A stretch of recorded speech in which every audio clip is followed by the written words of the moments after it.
여러분 혹시 이런 뉴스 보신 적 있나요? 10대 청소년이 또래를 집단 폭행하고 피해자는 평생 트라우마를 안고 살아가는데 가해자는 촉법소년이라서 형사처벌을 못한다. 댓글창은 불바다가 되죠. 이게 말이 되냐? 피해자는 평생인데 가해자는 아무 처벌도 없냐? 아니면 이런 뉴스도 있죠. 음주운전으로 사람을 치어 숨지게 한 운전자가 집행유예로 풀려났다. 또 댓글창 불바다. 판사가 제정신이냐? 돈 있으면 다냐? 이런 기사 볼 때마다 속이 뒤집어지는 분들 많으시죠. 저도 그래요. 근데 오늘은 이 분노에서 출발해서 한 가지 아주 도발적인 질문을 던져볼 거예요. 차라리 AI한테 재판을 맡기면 어떨까요? 감정도 없고 봐주지도 않고 유명 변호사한테 흔들리지도 않는 AI한테요. 오늘 이야기 끝까지 들어보시면 아마 생각이 좀 복잡해질 거예요. 일단 우리가 왜 이렇게 사법 시스템에 분노하는지부터 짚어볼게요. 크게 세 가지예요. 첫 번째, 촉법소년 문제예요. 현행법상 만 14세 미만은 형사처벌을 받지 않아요. 아무리 잔인한 범죄를 저질러도요. 2022년에 실제로 있었던 사건이에요. 인천에서 중학생들이 같은 반 친구를 수개월에 걸쳐 집단 괴롭히고 폭행했어요. 피해 학생은 정신과 치료를 받아야 할 정도였는데 가해자들은 나이가 어리다는 이유로 소년 원조차 가지 않았어요. 피해자 부모는 오열했고 가해자 부모는 우리 애가 어떻게 이런 취급을 받냐며 오히려 따졌어요. 이 뉴스가 퍼지면서 촉법소년 폐지 국민청원이 수십만 명 서명을 받았어요. 근데 법은 바뀌지 않았어요. 두 번째, 솜방망이 처벌 문제예요. 음주운전 사망사고 집행유예, 성범죄 집행유예, 아동학대 집행유예. 집행유예가 왜 이렇게 많이 나오냐고요. 판사들은 초범이라서 반성하고 있어서 피해자와 합의했다는 이유를 들어요. 근데 피해자 입장에서 보면 어때요? 내 삶이 박살났는데 가해자는 그냥 집에 가는 거잖아요. 2019년 음주운전으로 20대 여성을 치어 숨지게 한 가해자가 징역 3년에 집행유예 5년을 받았어요. 피해자 가족은 법정에서 오열했어요. 온 나라가 분노했죠. 그런데 법적으로는 적법한 판결이었어요. 세 번째, 유전무죄 무전유죄 문제예요. 비싼 로펌, 유능한 변호사를 쓸 수 있는 사람은 같은 죄를 지어도 더 가벼운 판결을 받는 경향이 통계적으로 나타나요. 재벌 총수가 수천억 횡령해도 집행유예. 서민이 100만원 훔치면 실형. 이게 현실이에요. 법 앞에 평등하다고 헌법에 써있는데 현실은 그렇지 않다는 걸 사람들이 너무 잘 알고 있는 거죠. 그래서 사람들이 드는 생각이 있어요. AI면 이런 거 없지 않냐고요. AI는 피고인이 재벌이든 노숙자든 똑같이 봐요. 유명 변호사가 아무리 말을 잘해도 데이터 앞에서는 소용없어요. 감정에 호소하는 눈물 작전도 안 통하고요. 촉법소년이라도 AI가 보기엔 그냥 데이터 하나예요. 어떻게 보면 진짜 법 앞에 평등이 실현되는 것처럼 들리죠. 솔깃하지 않아요? 미국에서 실제로 이 생각을 실험해봤어요. COMPAS라는 AI 시스템인데 피고인의 재범 가능성을 예측해서 보석이나 형량 결정에 참고하는 시스템이에요. 판사 혼자 판단하는 것보다 더 객관적일 거라고 기대하면서 도입했어요. 근데 결과가 어떻게 됐을까요? 탐사 언론 PR OPUBLRCA가 분석했더니 이 AI가 흑인 피고인을 백인 피고인보다 거의 2배 가까이 높은 비율로 재범 고위험군으로 분류하는 거예요. 실제로 재범을 하지 않은 사람을 위험하다고 잘못 찍은 경우도 흑인이 훨씬 많았어요.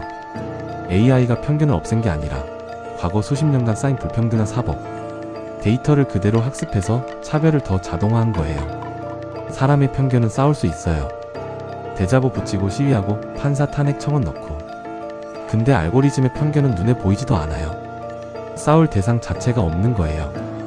그리고 촉법소년 문제로 돌아와 볼게요. 만약 AI가 재판을 한다면 촉법소년은 어떻게 될까요? AI는 나이를 데이터로만 봐요. 법에 14세 미만 형사처벌 불가라고 써있으면 그냥 그렇게 처리해요. 지금 판사랑 똑같아요. 아니, 오히려 더 기계적으로 적용할 수 있어요. 지금 인간 판사들도 촉법소년 앞에서 안타까워하면서도 법대로 처리하는데 AI는 그 안타까움조차 없이 그냥 데이터대로 결론 내는 거죠. 촉법소년 문제의 핵심은 AI냐 사람이냐가 아니에요. 법 자체를 바꿔야 하는 문제인 거예요. AI는 그 법을 집행하는 도구일 뿐이에요. 나쁜 법을 더 빠르고 효율적으로 집행한다고 정의로워지는 건 아니에요. 솜방망이 처벌 문제는 어떨까요? AI가 형량을 정한다면 일관성은 생겨요. 비슷한 사건에 비슷한 형량. 판사 성향에 따라 들쭉날쭉하는 문제는 줄어들 수 있어요. 근데 여기서 무서운 질문이 생겨요. 일관성이 항상 정의일까요? 예를 들어볼게요. 어는 생활고에 지쳐 우발적으로 범죄를 저질렀고 B는 치밀하게 계획하고 피해자를 골랐어요. 법 조항만 보면 같은 죄예요. AI는 둘 다 데이터상 동일하게 처리할 수 있어요. 근데 우리 감각으로는 이 둘이 같은 처벌을 받아야 한다고 느껴지지 않잖아요. 맥락이 다르고 악의 수준이 다르고 사회적 위험성이 다르니까요. 인간 판사는 이걸 느끼고 판단해요. AI는 이걸 진짜로 이해할 수 있을까요? 그리고 가장 뜨거운 지점. 유전무죄 무전유죄 문제예요. AI가 이걸 해결할 수 있을까요? 어느 정도는 그렇습니다. AI는 피고인이 얼마나 비싼 변호사를 썼는지 직접적으로 영향을 받지 않아요. 근데 간접적으로는 영향을 받을 수 있어요. 비싼 변호사는 AI에게 제출하는 증거를 더 정교하게 구성하고 AI가 유리하게 해석할 데이터를 더 잘 준비할 수 있거든요. 게임의 룰이 바뀌는 거지 게임 자체가 공평해지는 건 아닐 수 있어요. 돈의 영향력이 사라지는 게 아니라 돈이 작동하는 방식이 달라지는 거예요. 그리고 책임 문제. 이게 진짜 핵심이에요. 지금은 판결이 억울하면 판사한테 따질 수 있어요. 항소할 수 있고 언론에 알릴 수 있고 극단적으로는 탄핵 청원도 할 수 있어요. 적어도 책임질 얼굴이 있어요. 근데 AI가 잘못된 판결을 내리면요? 개발사는 알고리즘이 영업 비밀이라고 공개 안 해요. 정부는 시스템을 도입했을 뿐이라고 해요. AI한테는 책임을 물을 수도 없어요. 억울하게 감옥 간 사람은 있는데 사과할 사람이 없는 거예요. 지금 사법 시스템의 문제는 책임질 사람이 잘못된 판단을 한다는 거예요. AI 사법 시스템의 문제는 잘못된 판단을 했는데 책임질 사람이 아무도 없다는 거예요. 어느 쪽이 더 무서워요? 솔직히 말할게요. 우리가 촉법소년 뉴스에 분노하고 솜방망이 판결에 열받는 건 당연해요. 그 분노는 정당해요. 근데 그 분노의 해법이 AI 판사는 아닐 수 있어요. 촉법소년 문제는 법 개정이 필요해요. 솜방망이 처벌 문제는 양형기준 강화와 판사평가 시스템이 필요해요. 유전무죄 문제는 국선 변호인 제도 강화와 법률 지원 시스템이 필요해요. AI는 이 문제들을 해결하는 게 아니라 더 빠르게 처리할 뿐이에요. 나쁜 법을 더 효율적으로 집행하는 기계가 정의를 가져다 주진 않아요. AI가 사법 시스템에 도움이 될 수 있는 건 분명히 있어요. 판례 분석, 증거 검토, 양형 참고 자료 제공. 판사가 더 나은 판단을 내릴 수 있도록 돕는 도구로는 충분히 가치 있어요. 하지만 최종 결정, 누군가의 자유와 권리를 빼앗는 판결은 반드시 사람이, 그리고 그 사람이 책임을 지는 구조 안에서 이루어져야 해요. 우리가 진짜 원하는 게 뭔지 생각해봐야 해요. 촉법소년 가해자가 처벌받길 원하는 거잖아요. 음주운전 살인자가 실형을 받길 원하는 거잖아요. 재벌이 봐주기 판결 받는 게 없어지길 원하는 거잖아요. 그 답이 AI 판사가 아니라 더 나은 법과 더 투명한 사법 시스템이에요. AI는 도구예요. 도구가 정의를 만들어주진 않아요.